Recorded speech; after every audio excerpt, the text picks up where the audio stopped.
अस्सलाम वालेकुम स्टूडेंट्स, जैसा कि मैंने आपको कहा था कि जो मोस्ट इंपॉर्टेंट हमारे एल्गोरिदम्स हैं उनकी वीडियो मैं आपके साथ शेयर करूंगा। उसका पर्पस क्या है? पर्पस उसका ये है कि कुछ बच्चे जो हैं वो क्लासेस नहीं ले सकते, कुछ भी रीज़न्स होती हैं, समटाइम इंटरनेट इशू होता है, सेल इश्यूज़ होते हैं। तो ये लेक्चर जब आपके पास वीडियो की फॉर्म में होगा तो आप किसी भी टाइम इसको देख सकेंगे। तो ये वो 3 एल्गोरिदम हैं जो हमारे पास मोस्ट इम्पॉर्टेंट हैं। तो बोर्ड का लास्ट टाइम इशू था पहले लेक्चर में, तो वो मैंने आपको पिक्चर्स के थ्रू शेयर किया था। Special thanks to sir Akhtar जिन्होंने बोर्ड की परमिशन दी, और आज आपको क्लियर जो लिखा हुआ है वो आपको नज़र आ रहा होगा जी। तो एल्गोरिदम्स सबसे पहले जो मैं आपके साथ डिस्कस करने जा रहा हूँ वो है find the exponent of a given number. तो हमने फर्स्ट डे जो पढ़ा था लेक्चर में, मैंने क्या कहा था, आपने क्वेश्चन को केयरफुली रीड करना है। तो हम इसको रीड कर रहे हैं, find the exponent of a given number. तो हमें यहाँ से एक चीज़ पता चलती है, क्या फाइंड करने जा रहे हैं हम? एक्सपोनेंट किसका? एक नंबर का। तो आउटपुट क्या आनी चाहिए? फाइंड द एक्सपोनेंट, एक नंबर का एक्सपोनेंट हमें फाइंड होना चाहिए, ठीक है, मिलना चाहिए, और एक नंबर हमें गिवन होगा, ठीक है। अब फर्स्ट लेक्चर में ही मैंने आपको बताया था कि हमने हर प्रॉब्लम को कैसे सॉल्व करना है, जैसे वो रियल लाइफ में सॉल्व होता है। तो मैथमेटिक्स में आप एक्सपोनेंट कैसे फाइंड करते हैं? आपके पास एक नंबर होगा, लेट्स सपोज वो नंबर है 5 और उसकी पावर है 3, ठीक है। 5 है, उसकी पावर है 3, आपने इसका एक्सपोनेंट 5 करना है। तो आप कैलकुलेटर में इसी तरह से लिखते हैं, आपको उसका आंसर मिल जाता है 125। बट इन कंप्यूटर साइंस आपको इस तरह से आंसर नहीं मिलेगा। कंप्यूटर क्या करता है? 1 by 1 इंस्ट्रक्शंस को एग्जीक्यूट करता है। तो हम इसको कैसे लिखेंगे? 5 की पावर 3 का क्या मतलब है कि 5 को हमने 3 टाइम्स मल्टीप्लाई करवाना है। अभी मैं एल्गोरिथम को सॉल्व नहीं कर रहा, अभी हम देख रहे हैं कि रियल लाइफ में मैथमेटिक्स में ये प्रॉब्लम कैसे सॉल्व होता है। तो आप 5 क्रॉस 5 क्रॉस 5, इसका आंसर आता है आपके पास 125। तो कंप्यूटर में क्योंकि मैंने कहा कि 1 by 1 इंस्ट्रक्शंस एग्जीक्यूट होती है, तो पहला आंसर क्या आएगा मेरा? 5। सेकंड आंसर क्या आएगा? 5 क्रॉस 5 जो कि 25 है। थर्ड आंसर क्या आएगा? 25 इंटू 5 125। तो 1 by 1 इंस्ट्रक्शंस हमारा जो आंसर है वो मिलता चला जाएगा। तो लास्ट फाइनल आंसर होगा 125, जिसको मैं आउटपुट के थ्रू डिस्प्ले कराऊंगा। सबसे पहला क्वेश्चन ये है मेरे पास कि इनपुट क्या होगी। आप कैलकुलेटर में क्या इनपुट दोगे? 5 की पावर 3, तो मतलब ये दोनों नंबर्स मेरे पास एज अ इनपुट यूज होंगे, ठीक है। फिर आगे फर्दर प्रोसेसिंग होगी।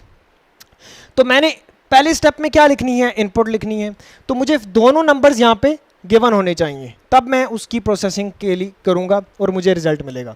तो यहाँ पे क्योंकि जनरल फॉर्म बनाते हैं एल्गोरिदम में, ठीक है, जो बच्चे एल्गोरिदम से फेमिलियर नहीं है मैं दोबारा से बता दूँ, एल्गोरिदम का मतलब आप स्टेप बाय स्टेप सीक्वेंस में प्रॉब्लम्स को सॉल्व करते हैं। तो एक जनरल फॉर्म है, हमने नंबर को नहीं लिखना, एक जनरल फॉर्म अल्फ़ाबेट्स को यूज़ करते हुए इसको सॉल्व करना है, ये होता है एल्गोरिदम। तो लेट द नंबर n, कोई भी नंबर हो सकता है n, वो 5 है, कोई भी नंबर है जिसका आपने एक्सपोनेंट फाइंड करना है।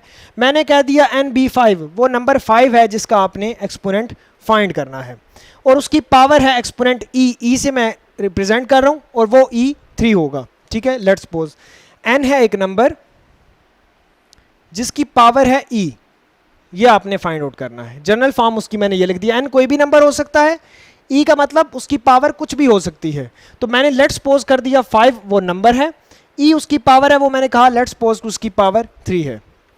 अब क्वेश्चन आपका क्या है? मैंने कहा आपका आंसर 1 by 1 आएगा। पहला आंसर 5, दूसरा आंसर 25, थर्ड आपका कंप्लीट आंसर आएगा 125। 25 इंटू 5 125। अब मुझे पहला आंसर भी किसी वेरिएबल में स्टोर करवाना है 5, फिर 5 क्रॉस 5 होगा 25, वो मैं किसी में स्टोर करवाऊंगा, फिर उसको 5 से मल्टीप्लाई कराऊंगा, तो मेरा लास्ट आंसर आएगा 125, और वो किसी वेरिएबल में स्टोर होगा फिर डिस्प्ले होगा। तो एक वेरिएबल मुझे वो चाहिए जो इसका आंसर स्टोर कर रहा होगा, ठीक है। वो मैंने कहा कि p है जो इसका आंसर स्टोर करेगा, ठीक है। फिर एक वेरिएबल वो होगा जो काउंट कर रहा होगा कि मल्टीप्लीकेशन कितनी दफ़ा हो रही है। अब देखें पावर कितनी है 3, तो मैंने कितनी दफ़ा मल्टीप्लाई करना है? 3 टाइम्स। ऐसा ना हो कि पावर 3 लिखी हो आप 5 टाइम्स मल्टीप्लाई कर दें, तो 5 की पावर 3 का आंसर तो नहीं मिलेगा। तो हमें आंसर चाहिए 5 की पावर 3 का। तो एक वेरिएबल ऐसा रखना है जो काउंट कर रहा होगा कि मल्टीप्लिकेशन कितनी दफ़ा हो रही है, ठीक है। तो मैंने उसके लिए k लिखा। k को 1 असाइन क्यों करवाया? क्योंकि अभी फर्स्ट टाइम मल्टीप्लिकेशन होगी और उसका आंसर मुझे मिलेगा, ठीक है। अब पहला आंसर क्या चाहिए? 5, तो मैंने ऐसे नंबर्स को मल्टीप्लाई करना है कि मुझे पहला आंसर मिले 5। पी में आंसर स्टोर होगा, के तो काउंट कर रहा है, के को तो छोड़ दो, वो तो सिर्फ काउंट कर रहा होगा। तो पी में आपका आंसर स्टोर होगा, पी मैंने यहाँ लिख दिया, इसमें आंसर स्टोर करवाना है। पी में मैंने 1 लिखा हुआ है, ठीक है। 1 को अगर मैं n से मल्टीप्लाई करूं, p क्रॉस n, p में क्या है 1, n में क्या है 5, तो 1 क्रॉस 5 मल्टीप्लाई होगा तो मुझे आंसर क्या मिल जाएगा 5, और मैं उसको p में भेज दूंगा। पहला आंसर मिल चुका, पहली आइट्रेशन कंप्लीट हो गई। अब हम जाएंगे इंक्रीमेंट फेज में, क्योंकि सेकंड टाइम मल्टीप्लाई कर रहे हैं तो k को मैं लेके जाऊंगा, यहाँ लिखूंगा 2 लिखूंगा k को, क्योंकि k काउंट कर रहा है। फर्स्ट टाइम मल्टीप्लाई हुआ तो k 1 था, अब k 2 होगा तो सेकंड मल्टीप्लिकेशन होगी। तो k में मैंने इंक्रीमेंट किया, k में 1 था, 1 + 1 क्या हो गया 2 हो गया।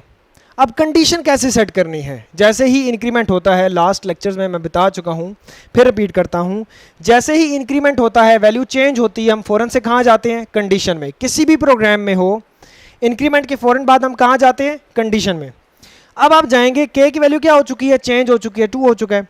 अब 2 किससे लेस होना चाहिए, क्वेश्चन ये है, किससे लेस और इक्वल होना चाहिए 3 से, ठीक है।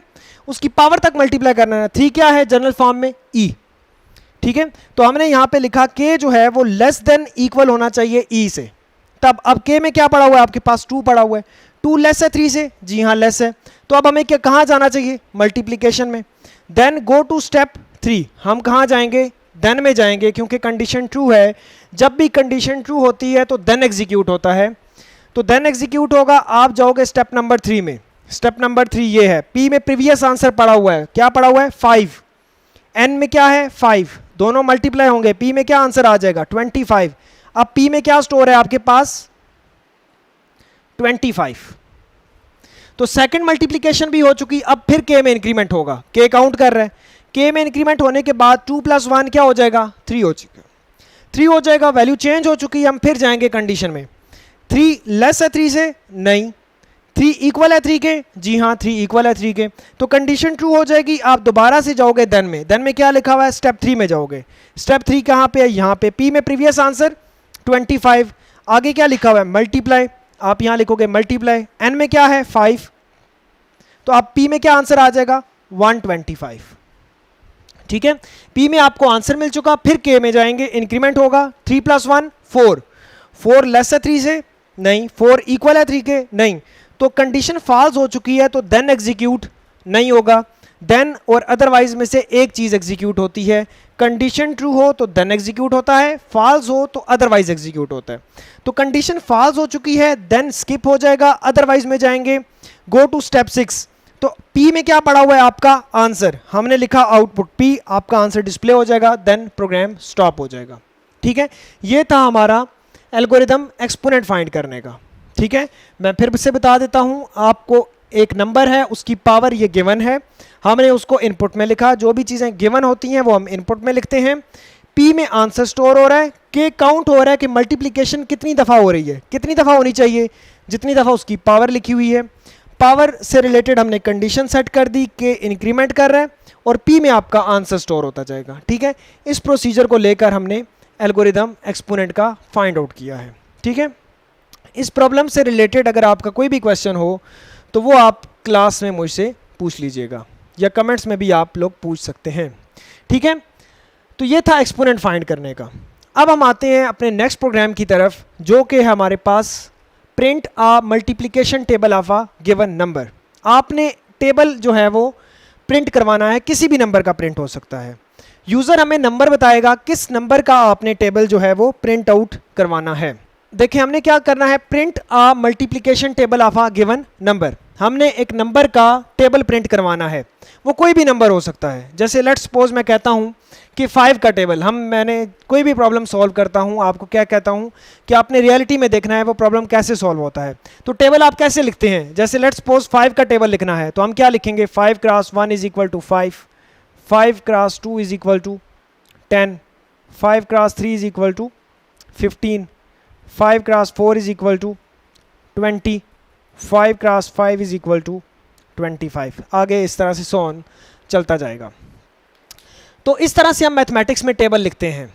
अब आपने कोई भी नंबर हो सकता है, 5, 6, 7, उसका टेबल प्रिंट करवाना है। अब आपने इसको गौर से देखना है प्रोग्राम को। इसमें एक चीज़ अगर आप देखें, ये नंबर सेम चल रहा है, ये नंबर आपका सेम चल रहा है। सेकंड नंबर को अगर आप देखें तो ये बार बार चेंज हो रहा है, 1, 2, 3, 4, 5, 6, 7, 8, 9, 10, ये बार बार चेंज होता जाएगा। फिर आपका एक आंसर आता है, आंसर हर बार चेंज आ रहा है, वो मल्टीप्लाई होके आंसर हमें कुछ भी मिल जाएगा। तो ये नंबर मुझे गिवन होगा। देखें क्वेश्चन में क्या लिखा हुआ है, print a multiplication table of a given number. तो इनपुट क्या है, गिवन नंबर। तो ये नंबर मुझे गिवन है, ये मैं इनपुट में लूंगा। स्टेप नंबर 1 में देखें, start let the number n, वो हमें यूजर बताएगा। लेट्स सपोज यूजर ने कह दिया 7 का नंबर प्रिंट करवाना है, मैंने यहाँ 5 लिखा हुआ है तो हम 5 कर लेते हैं। लेट्स सपोज हम 5 का नंबर जो है वो प्रिंट आउट कर रहे हैं, 5 का टेबल प्रिंट करवा रहे हैं। ठीक हो गया। अब हमें ये नंबर मिल चुका है 5। अब आप आए सेकंड नंबर की तरफ। अब मुझे ये नंबर कहाँ से टेबल स्टार्ट होगा, मल्टीप्लिकेशन से, 1 से। तो मैंने इसको n कह दिया, इसको मैं लिख देता हूँ k। तो k को मैं क्या वैल्यू असाइन करवाऊंगा, 1। तो मैंने स्टेप नंबर 2 में देखें k को असाइन कर दिया 1, ठीक है। तो k को 1 असाइन कर दिया। उसके बाद मुझे यहाँ पे आंसर मिल रहा है, तो इस आंसर को मैं यहाँ पे p लिख देता हूँ कि आपका p जो है वो आंसर आ जाएगा। अब p को मैं 1 क्यों असाइन कर रहा हूँ, यहाँ पे आपका क्वेश्चन ये होगा। अब देखें मल्टीप्लिकेशन में 1 से कोई भी चीज़ मल्टीप्लाई होती है तो क्या आएगा, वही चीज़ आएगी जो होती है। आप 1 से मल्टीप्लाई करो 5 से, क्या आएगा 5। अगर मैं p को 0 इनिशलाइज करवा देता हूँ तो 0 से कोई भी नंबर मल्टीप्लाई होगा, क्या आएगा, 0 आएगा। तो इसलिए 1 असाइन करवाया, क्योंकि मल्टीप्लिकेशन में 1 की कोई हैसियत नहीं होती, कोई वैल्यू नहीं होती। 1 से कुछ भी मल्टीप्लाई हो तो वही आता है, तो इसलिए मैंने p को इनिशलाइज करवा दिया 1। अब आपको पहली स्टेप में क्या करना है, मल्टीप्लिकेशन परफॉर्म करनी है। कैसे होगी, आप n को k से मल्टीप्लाई करो, n cross k is equal to p। p में आपका आंसर आ जाएगा, n में 5 है और k में क्या है 1, तो 5 क्रॉस 1 इज इक्वल टू 5। मेरा पहला स्टेप परफॉर्म हो गया। अब ये स्टेप मल्टीप्लिकेशन यहाँ हो रही है, p is equal to n cross k, multiplication हो गई, आंसर आपको इस तरह से मिल जाएगा। आंसर तब तक डिस्प्ले नहीं होता जब तक आप आउटपुट में नहीं लिखोगे। तो मैंने नेक्स्ट स्टेप में जाके फ़ौरन से आउटपुट लिखा NKP, अब मुझे आंसर भी डिस्प्ले हो जाएगा। इस तरह से मुझे 5, 1, 5 आंसर डिस्प्ले हो जाएगा। अब मुझे नेक्स्ट टाइम में क्या करना है, ये नंबर चेंज करना है, k की वैल्यू को क्या करना है, अब 2 की तरफ लेकर जाना है। तो कैसे आएगा 2, आप इंक्रीमेंट करोगे। तो उससे फ़ौरन से मैं गया हूँ स्टेप नंबर 5 में, इंक्रीमेंट करवाया, 1 + 1 क्या हो जाएगा, k में 2 हो जाएगा, k में इंक्रीमेंट हुआ। तो जैसे ही वैल्यू चेंज होती है हम फ़ौरन से कहाँ जाते हैं, कंडीशन में। लास्ट स्टेप प्रोग्राम में मैं अभी बता चुका हूँ कि इंक्रीमेंट के फ़ौरन बाद आप कंडीशन में जाते हो। तो इंक्रीमेंट होने के बाद आप कंडीशन में जाओगे, 2 जो है वो किस से लेस होना चाहिए, 10 से। क्यों, हम टेबल जब लिखते हैं तो 10 तक लिखते हैं, 5 क्रॉस 10 इज इक्वल टू 50। तो मैंने लिख दिया 10, 2 लेस है 10 से, जी हाँ लेस है। जब भी कंडीशन ट्रू होती है तो देन एग्जीक्यूट होता है। तो देन में क्या लिखा हुआ है, गो टू स्टेप 3। आप स्टेप नंबर 3 में जाएंगे। स्टेप नंबर 3 आपके पास यही है, p is equal to n cross k। तो n में क्या पड़ा हुआ है, सेम 5, k की वैल्यू चेंज हो चुकी थी जो कि अब 2 है, तो n मल्टीप्लाई होगा 2 के साथ, p में आंसर मिल जाएगा 10। ये आंसर मिला, आउटपुट उसे डिस्प्ले कर देगा, n की वैल्यू, k की वैल्यू और p की वैल्यू डिस्प्ले हो जाएगी। उसके फ़ौरन बाद इंक्रीमेंट होगा, 2 + 1, k की प्रीवियस वैल्यू 2 थी, अब क्या हो चुकी है, 3 हो चुकी है। 3 के बाद अब क्या होगा, कंडीशन में जाएंगे, 3 लेस है 10 से, फिर देन एग्जीक्यूट होगा। देन में जाओगे, गो टू स्टेप 3, आप स्टेप 3 में जाएंगे। n में क्या है 5, k की न्यू वैल्यू थी 3, अब 5 क्रॉस 3 होगा और आपके p में आंसर आ जाएगा 15। इस तरह से आउटपुट इसे डिस्प्ले करेगा। फिर k में इंक्रीमेंट होगा, 3 + 1 4, 4 कंडीशन में चेक होगा, 4 लेस है 10 से, जी हाँ, फिर देन एग्जीक्यूट होगा। इस तरह से कंडीशन चेक होती रहेगी, जब तक कंडीशन ट्रू रहेगी तो देन एग्जीक्यूट होता रहेगा। जैसे ही कंडीशन फॉल्स होगी तो देन आपका स्किप हो जाएगा, आप जाओगे अदरवाइज में, ठीक है। अदरवाइज में क्या लिखा हुआ है, go to step number 7, step 7 में जाओगे, प्रोग्राम स्टॉप हो जाएगा। एक छोटी सी ट्रिक अब मैं आपको हर क्लास में बताता रहा हूँ कि जिस प्रोग्राम की आउटपुट, हर आउटपुट आपने डिस्प्ले करवानी हो, देखो इसमें पहली जो आंसर आता है उसको भी डिस्प्ले करवाया, सेकंड आंसर आया उसको भी डिस्प्ले करवाना था, थर्ड आंसर आया उसको भी डिस्प्ले करवाना है, फोर्थ, फिफ्थ, हर आंसर को। तो उसकी आउटपुट आप लिखते हो सेंटर में। जिस प्रोग्राम का एक आंसर आना होता है, जैसे प्रीवियस प्रोग्राम का एक आंसर आना था, क्या आंसर आ रहा था 125, तो उसकी आउटपुट हमने एंड पे लिखी थी क्योंकि उसका आंसर एक आ रहा था। ये छोटी सी ट्रिक है आपको याद रखने के लिए कि आउटपुट कहाँ लिखनी है। ठीक है, ये प्रोग्राम की समझ आ गई। कितने वेरिएबल यूज़ करने हैं ये आपको टेबल से पता चला। इंक्रीमेंट किस में करना है ये आपको यहाँ से पता चला। पी में आंसर स्टोर हो रहा था, कंडीशन सेट कर दी, टेबल कहाँ तक लिखते हैं 10 तक, देन एग्जीक्यूट होता रहा जब तक कंडीशन ट्रू थी। जैसे ही कंडीशन फॉल्स हुई अदरवाइज में गए, स्टेप 7 स्टॉप। ठीक है जी। नेक्स्ट क्वेश्चन है हमारा, find the factorial of a given number. कि हमने क्या फाइंड करना है, फैक्टोरियल किसका, एक गिवन नंबर का। एक नंबर हमें गिवन है, उसका हमने फैक्टोरियल फाइंड करना है। तो सबसे पहले नंबर हमें गिवन है, हम स्टार्ट कैसे लेंगे, एक नंबर लिखेंगे, लेट द नंबर n, वो नंबर n है जिसका हमने फैक्टोरियल फाइंड करना है। वो हमने कह दिया कोई भी नंबर हो सकता है, हमने लेट सपोज कह दिया वो नंबर 5 है। ठीक है, अब क्वेश्चन हमारे पास ये है कि फैक्टोरियल फाइंड कैसे करते हैं। जब तक हमें ये पता नहीं होगा हम इसका एल्गोरिदम नहीं लिख सकते। ये बात माइंड में रखिएगा कि जब तक आपको क्वेश्चन की नेचर का नहीं पता कि वो कैसे सॉल्व होता है, आप उसको एल्गोरिदम फ्लो चार्ट प्रोग्राम नहीं बना सकते। तो इन मैथमेटिक्स एल्गोरिदम का जो साइन है वो ये साइन होता है। किसी भी नंबर के साथ अगर ये साइन हो मतलब आपने उस नंबर का फैक्टोरियल फाइंड करना है। तो मैं अगर लिखता हूँ 5 के साथ ये साइन लिखता हूँ, इसका क्या मतलब है, मैंने 5 का फैक्टोरियल फाइंड करना है। तो फैक्टोरियल कैसे फाइंड होगा, आप 1 से चलेंगे, 1 से जाते जाएंगे 1 क्रॉस 2 क्रॉस 3 क्रॉस 4 क्रॉस 5। ठीक है, आप 1 से जाएंगे उस नंबर तक मल्टीप्लिकेशन करते हुए। अगर मैं कहता हूँ 4 का फैक्टोरियल फाइंड करें तो आप 1 क्रॉस 2 क्रॉस 3 क्रॉस 4 तक जाएंगे। इसी तरह से अगर मैं कहता हूँ 10 का फाइंड करें तो 1 से मल्टीप्लाई करते करते हम 10 तक जाएंगे। तो एक नंबर तो हमें गिवन था जो हमने एज अ इनपुट दे दिया। क्वेश्चन ये है कि अब हमें कितने नंबर्स इसमें यूज़ करने होंगे, कितने वेरिएबल्स हमें इसमें यूज़ करने होंगे। एक नंबर मुझे चाहिए जो काउंट कर रहा होगा कि मल्टीप्लिकेशन कितनी दफ़ा हो रही है। अब देखिए मैंने 5 का फैक्टोरियल फाइंड करना है, तो 1 से मल्टीप्लिकेशन स्टार्ट हुई, कहाँ तक जानी चाहिए 5 तक। काउंट करेंगे तो पता चलेगा कि 5 तक मल्टीप्लिकेशन हुई है, उससे आगे नहीं जाना और उससे पहले तक भी नहीं जाना।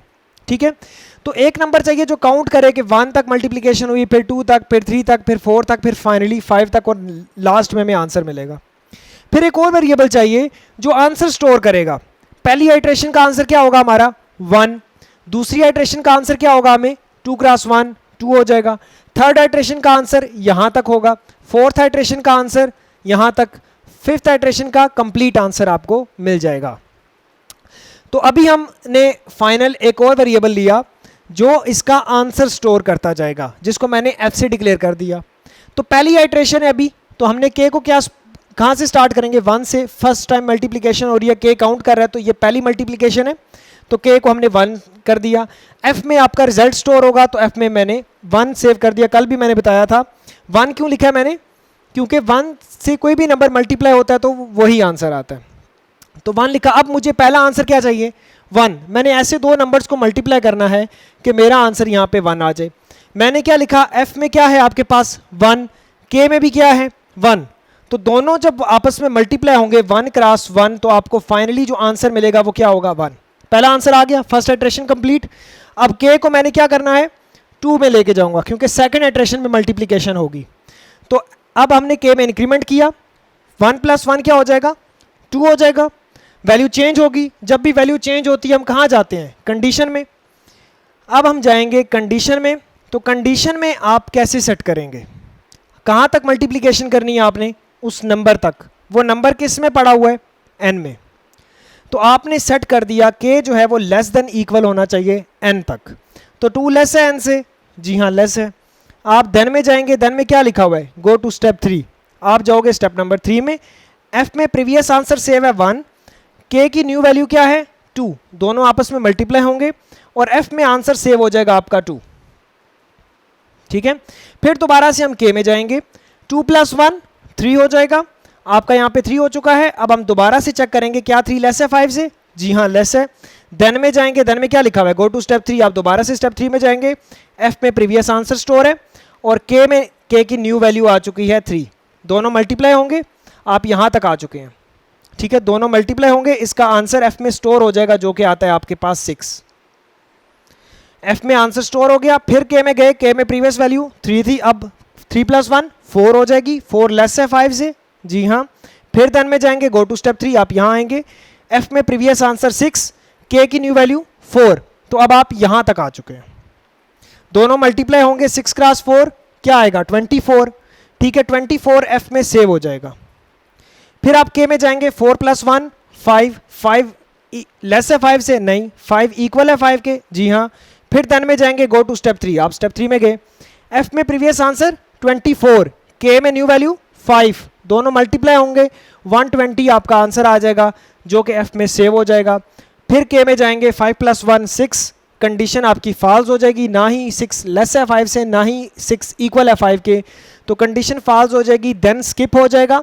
आप अदरवाइज में जाएंगे, अदरवाइज में क्या लिखा हुआ है, गो टू स्टेप 6, तो एफ में आपका आंसर 120 सेव है जो कि स्क्रीन पे डिस्प्ले हो जाएगा और प्रोग्राम आपका स्टॉप हो जाएगा।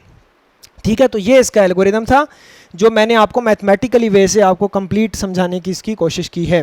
तो एक वो नंबर जिसका आपने एल्गोरिदम फाइंड करना है, के काउंट कर रहा है, एफ आंसर स्टोर कर रहा है।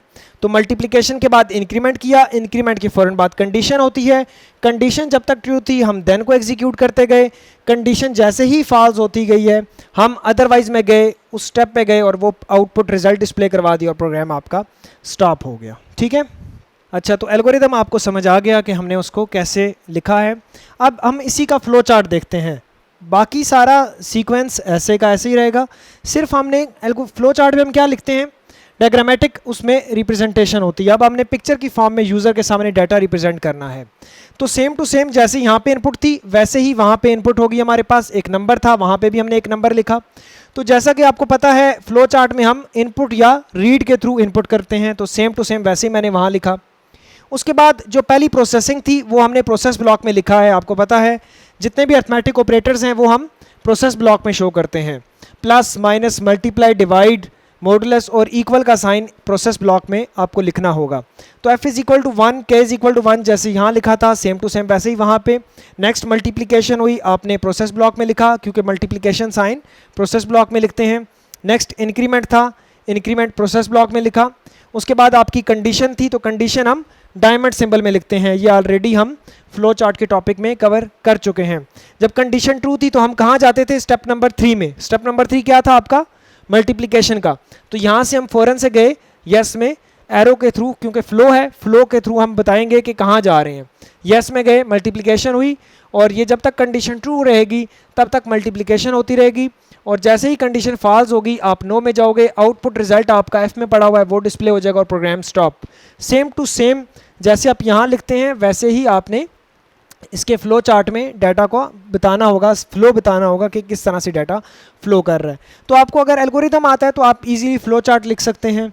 आपको सेम टू सेम सारी चीज़ें वैसे ही हैं, सिर्फ डायग्राम की फॉर्म में आपको डाटा रिप्रेजेंट करना होगा।